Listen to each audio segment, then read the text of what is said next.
Assalamualaikum warahmatullahi wabarakatuh. Perkenalkan, saya Mabran Masril, Magister Komputer, salah satu dosen tetap di program studi Teknik Komputer, Fakultas Teknologi Informasi, Institut Teknologi Batam. Sebagai dosen menerapkan Tridharma Perguruan Tinggi yang terdiri dari pengajaran, penelitian, dan pengabdian kepada masyarakat. Dan dalam kesempatan kali ini, saya akan memaparkan pernyataan diri dosen dalam unjuk kerja Tridharma Perguruan Tinggi atau yang disingkat PDD UKT-PT dalam aspek pengajaran. Mata kuliah yang akan saya paparkan yaitu mata kuliah inti prodi, yaitu sistem tertanam, merupakan mata kuliah wajib program studi yang diberikan bobot 3 SKS pada semester 5. Untuk deskripsi mata kuliah sistem tertanam, yaitu mata kuliah yang memperkenalkan sistem berbasis microcontroller yang merupakan perpaduan antara hardware dan software untuk melakukan suatu fungsi, yaitu Internet of Things. Mata kuliah ini bertujuan untuk memberikan pemahaman kepada mahasiswa tentang suatu sistem komputer yang ditanamkan ke dalam sistem lainnya. Pengajaran yang saya terapkan yaitu DIA, yaitu Delivery, Interaction, dan Assessment. Untuk delivery, dalam aspek pengajaran, saya akan menyampaikan dengan jelas dan merinci materi yang akan diajarkan dalam mata kuliah ini. Sebagai bagian dari proses pengajaran, persiapan materi akan disesuaikan dengan capaian pembelajaran lulusan atau yang biasa disebut CPL yang telah ditetapkan oleh program studi. Setiap materi yang disampaikan akan diarahkan untuk mencapai capaian pembelajaran mata kuliah atau biasa disebut CPMK, yang merupakan penjabaran dari CPL ke dalam konteks mata kuliah. Hal ini bertujuan agar profil lulusan yang dihasilkan konsisten dengan standar program studi teknik komputer. Dengan demikian, implementasi mata kuliah ini akan selaras dengan capaian mata kuliah, sehingga memastikan bahwa mahasiswa memperoleh pemahaman yang sesuai dengan tujuan akademik yang telah ditetapkan. Adapun 3 CPL yang dititipkan program studi kepada mata kuliah sistem tertanam yaitu CPL 1, CPL 2, dan CPL 5. Di mana CPL 1 yaitu menunjukkan akhlak religius, nilai kemanusiaan, kontribusi pada peningkatan kualitas kehidupan masyarakat berdasarkan Pancasila, serta berperan sebagai warga negara yang bangga, cinta tanah air, dan nasionalis, dengan kepedulian pada keanekaragaman budaya, ketaatan hukum, dan semangat kemandirian. Kemudian CPL 2 yaitu mampu berkolaborasi, menghargai keanekaragaman budaya, serta berpendapat orisinal, memiliki kepekaan sosial dan ketaatan hukum, serta menginternalisasi nilai, norma, dan etika akademik dalam bertanggung jawab atas pekerjaan di bidang keahlian, kewirausahaan secara mandiri. Kemudian CPL 5 yaitu mampu mendesain, merancang, maupun menganalisis bidang otomasi, baik skala kecil maupun kontrol sistem dan perawatan serta pengembangannya, yaitu di bidang jaringan komputer, embedded system, dan software engineering. Berdasarkan CPL tersebut, kami merumuskan CPMK atau capaian mata kuliah untuk mata kuliah sistem tertanam agar lebih memikat dan sesuai dengan kebutuhan. Berikut adalah target CPMK yang telah ditetapkan. Yang pertama, CPMK 1 yaitu mahasiswa mampu menjelaskan konsep dasar, cara kerja sistem tertanam, dan Internet of Things. CPMK 2 yaitu mahasiswa mampu menggunakan sensor dan aktuator. CPMK 3 yaitu mahasiswa mampu mendesain, merancang, dan menghasilkan produk sistem tertanam berbasis Internet of Things. Untuk mencapai ketiga CPMK tersebut, tim pengajar telah menetapkan 5 sub CPMK yang akan disampaikan dalam 16 pertemuan, termasuk 1 pertemuan ujian tengah semester dan 1 pertemuan ujian akhir semester. Untuk memastikan efektivitas metode pengajaran, mata kuliah ini dibagi menjadi 5 segmen utama. Yang pertama yaitu pengantar sistem tertanam, karakteristik sistem tertanam, faktor-faktor perancangan sistem tertanam, sejarah sistem tertanam, dan tren masa depan sistem tertanam. Kemudian yang kedua, sistem modeling. Sistem modeling terdiri dari modeling needs, specification and requirements, UML, state chart, design approach and hardware software partitioning, dan design principle. Kemudian software design yang terdiri dari embedded system software, embedded software system consideration. Kemudian yang ketiga, hardware design, yaitu yang pertama microcontroller versus microprocessor. Kemudian yang kedua, input berupa materi tentang sensor, cara kerja sensor. Kemudian yang ketiga, output berupa aktuator, cara kerja aktuator, dan cara menggunakannya. Kemudian yang keempat adalah communication, bagaimana komponen ini dapat berkomunikasi. Kemudian yang keempat adalah materinya Internet of Things.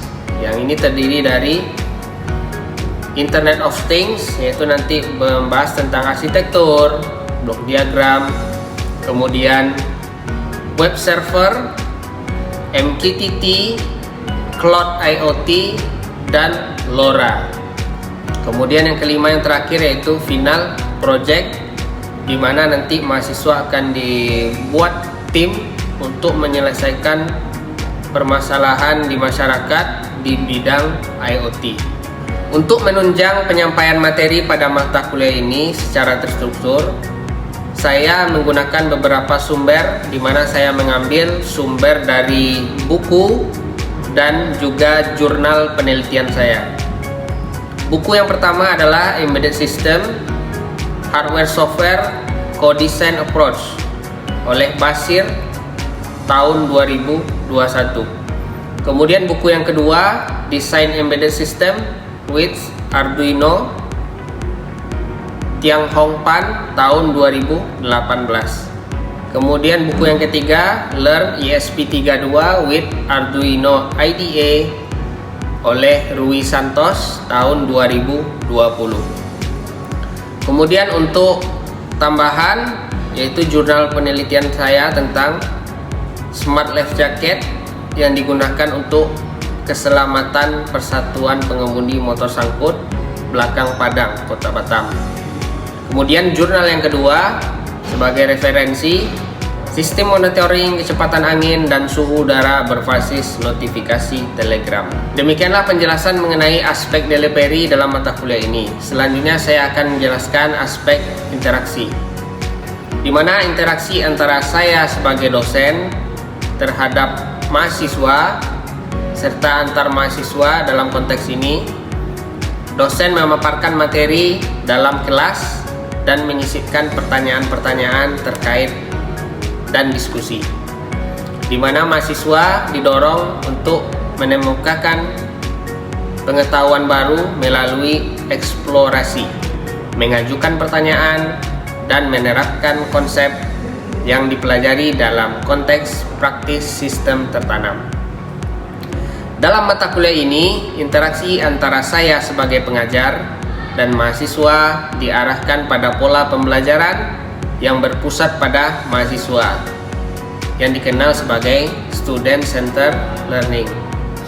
Selanjutnya, pendekatan base study digunakan untuk melakukan pendekatan pembelajaran dalam berbagai studi kasus yang terkait. Ketiga, project based objective learning juga digunakan dalam pembelajaran untuk menggali kreativitas mahasiswa dalam merancang dan menciptakan sebuah perangkat IoT yang dibutuhkan oleh masyarakat saat ini. Seluruh proses interaksi dilakukan untuk mendukung mahasiswa untuk terlibat aktif dalam proses pembelajaran, membangun pemahaman yang lebih mendalam, serta meningkatkan keterampilan analisis dan pemecahan masalah dalam konteks bidang IoT, sehingga mahasiswa juga memiliki karya yang dihasilkan melalui pembelajarannya. Demikian aspek interaksi pada mata kuliah ini. Selanjutnya saya akan menjelaskan tentang aspek assessment. Pada aspek penilaian, saya akan menjelaskan cara melakukan penilaian secara objektif dalam mata kuliah ini. Pada pertemuan pertama perkuliahan, seluruh aspek penilaian akan disampaikan kepada mahasiswa dan akan diinformasikan poin-poin apa saja yang dinilai pada mata kuliah ini. Dan aspek penilaian pada kontrak perkuliahan, adapun aspek penilaian saya yaitu: yang pertama, saya menilai kehadiran dengan bobot 10%, UTS 10%, kemudian ada tugas 15%, kemudian saya juga menilai nilai presentasi 15%, kemudian nilai praktikum 20%, dan proyek akhir 30%. Dengan adanya instrumen ini, mahasiswa dapat mengetahui bobot penilaian dari setiap bentuk evaluasi yang diberikan, sehingga mahasiswa dapat mengetahui proses penilaian yang saya lakukan secara transparan, objektif, dan juga mahasiswa dapat mempersiapkan diri untuk dapat memperoleh hasil yang terbaik pada mata kuliah ini. Dengan demikian, saya telah menyampaikan semua aspek terkait materi dalam mata kuliah ini dengan jelas. Demikian pernyataan diri dosen untuk unjuk kerja Tridharma Perguruan Tinggi dalam bidang pengajaran. Setelah ini saya akan menampilkan proses pembelajaran tatap muka pada mata kuliah ini. Selamat menyaksikan. Seperti biasa ya, sebelum mengawali perkuliahan, kita berdoa dulu, berdoa untuk agama dan keyakinan masing-masing. Berdoa dimulai.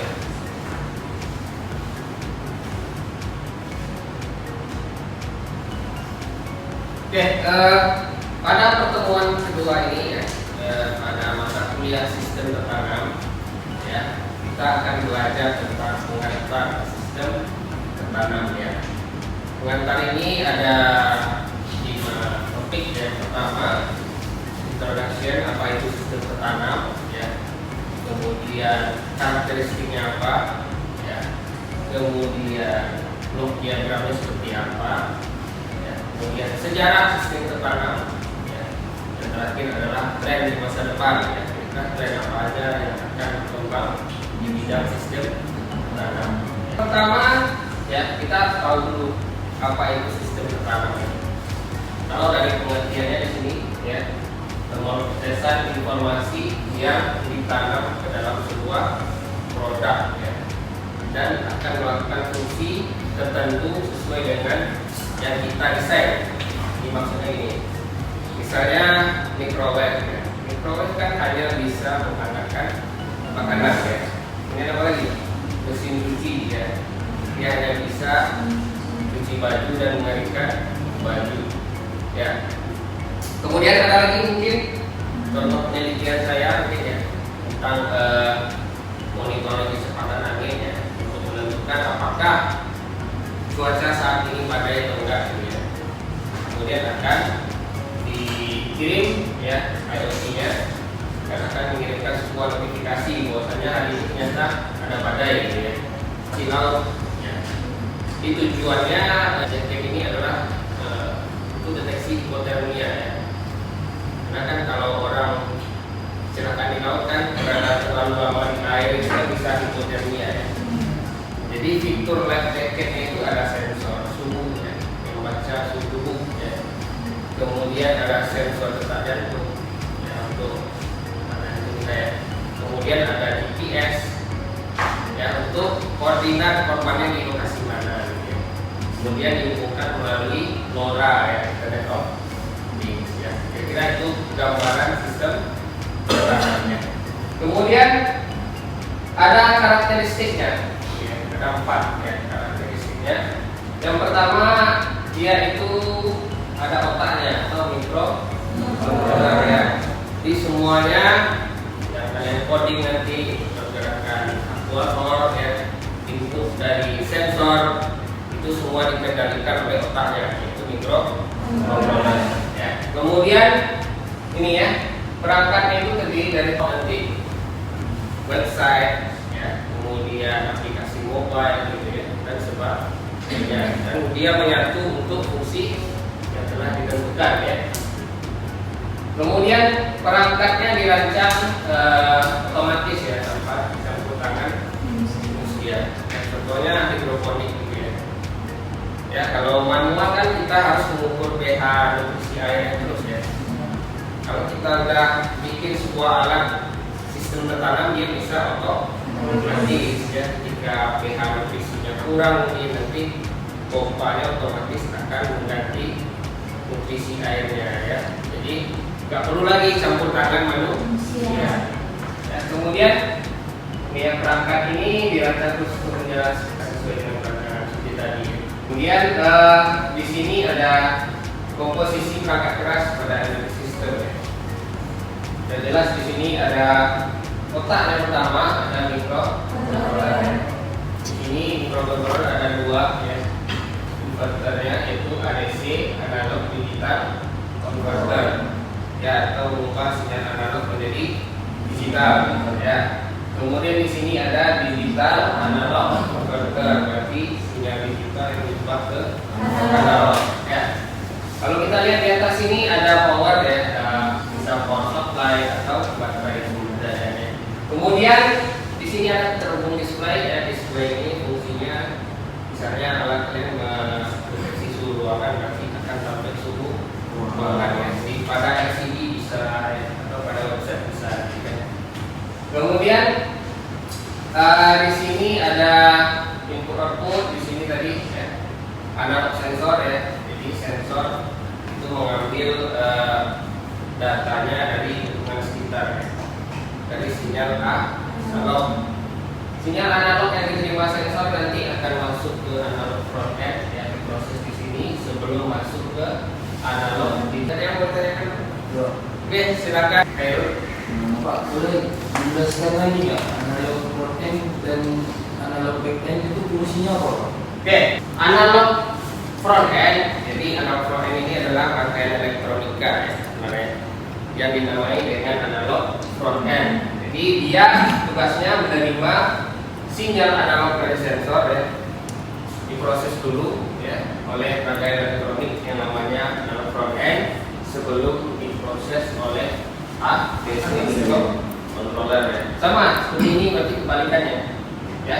Sinyal digitalnya akan masuk dulu ke rangkaian elektronikanya di sini ya, analog back end diproses, baru dia akan menggerakkan aktuator ya. Udah paham ya? Oke. Kita lanjut.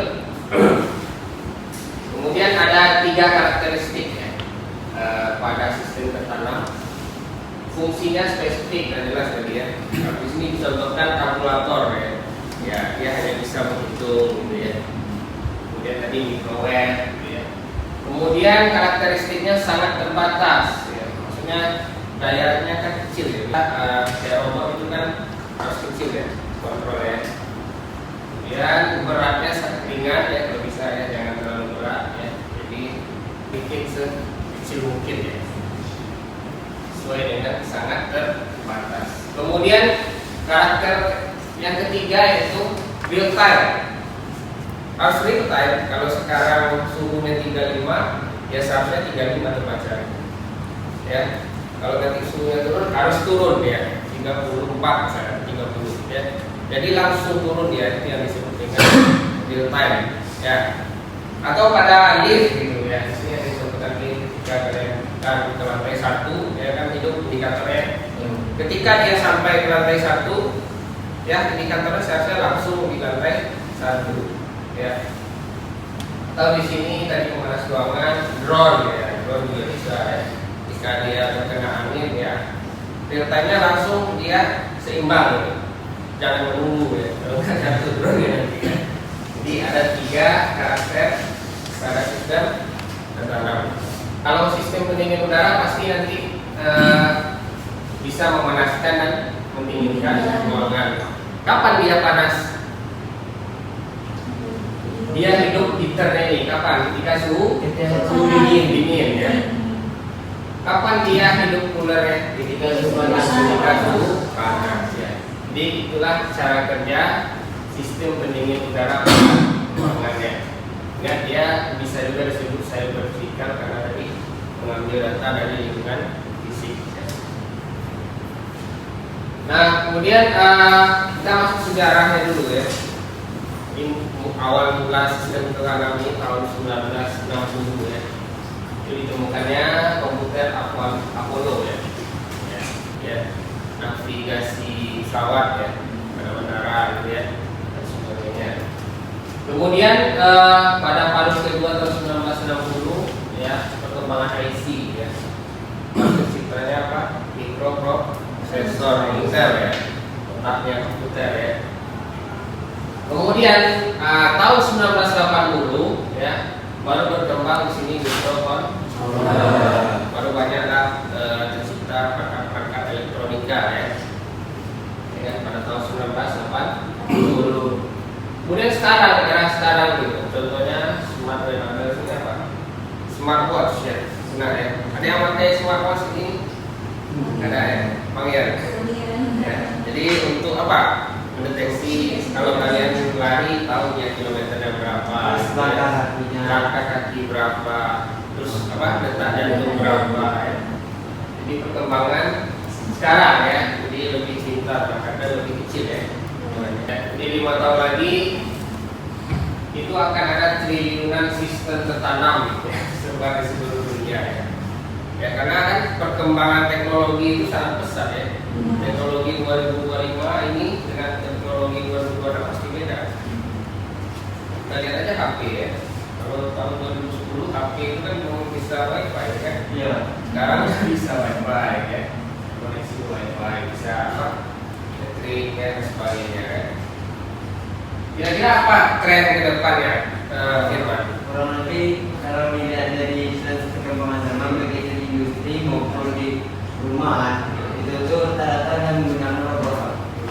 Seperti kayak di dunia industri sendiri banyak perusahaan-perusahaan menghemat daya dan tenaga kerja menggunakan robot. Ada pula suatu perusahaan itu memang dilihat dari luarnya kayak lampunya itu mati, padahal di dalamnya lagi melakukan produksi menggunakan robot.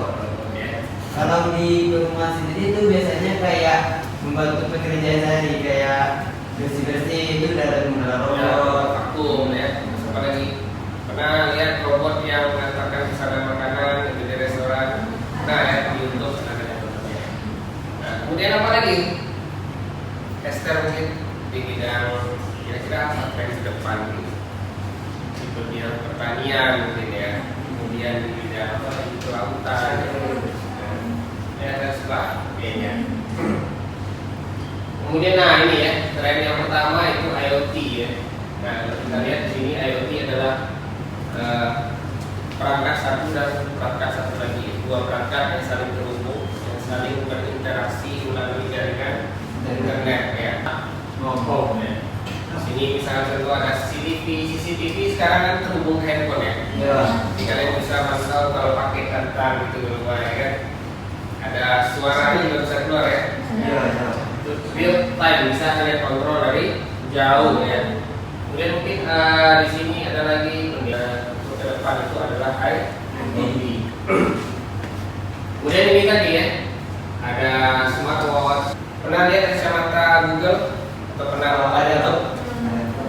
kira-kira smart class itu bisa apa? Menerjemahkan bahasa asing ya, benar ya? Jadi kalian nggak perlu lagi pintar-pintar kali bahasa Inggris kan, pakai itu aja. Udah kelihatan nanti terjemahannya. Ya. Dan kita pun bisa setting kan di sini ya, bahasa apa yang kita inginkan ya, itu perkembangannya.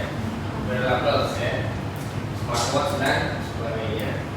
Ini mobil ya, tanpa awal. Pernah lihat di YouTube atau apa ya? Ya.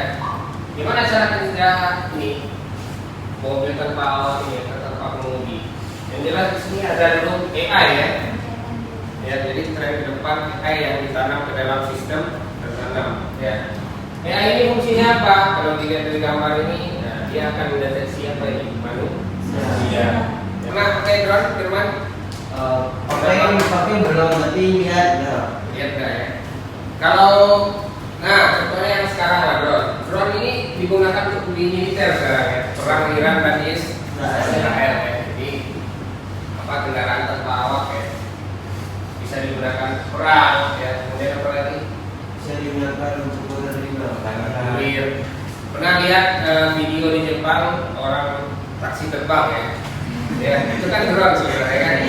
Drone ya, drone yang dijadikan taksi ya. Kemudian bisa apa? Rekam video dari atas misalnya.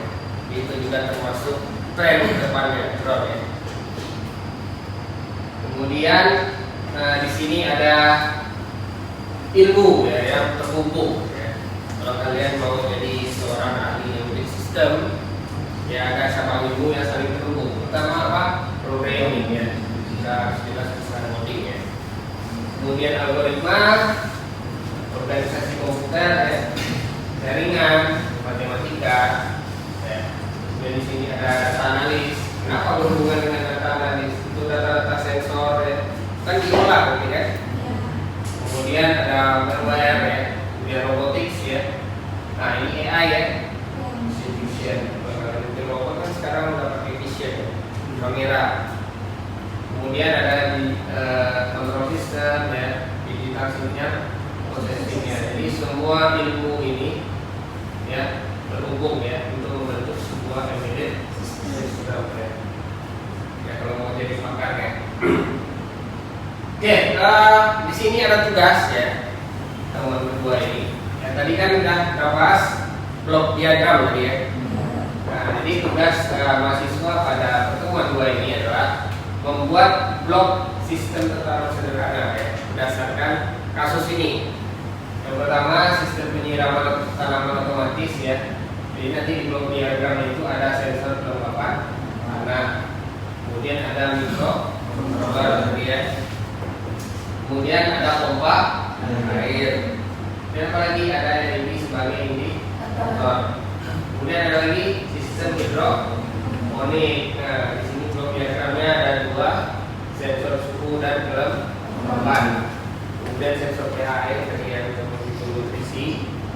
Kemudian mikrokontroler untuk memproses data ya. Dan pompa air gitu ya, untuk mengakhiri nutrisi yang pada hidroponik. Kira-kira ada yang mau ditanyakan tentang tugas ini? Tugasnya dikumpulin di mana ya Pak? Untuk tugas nanti kita akan ngumpulnya di dalam Uniteba ya. Jadi nanti silakan kalian login pakai akun masing-masing dan diupload ya. Bisa berupa gambar ya, gambar diagramnya, formatnya JPG atau PNG. Bisa dalam bentuk Word ya, bisa dalam bentuk PDF ya. Kemudian dikumpul minggu depan ya. Oke, mungkin hanya itu pertemuan kedua pada pagi hari ini. Saya akhiri. Assalamualaikum warahmatullahi wabarakatuh.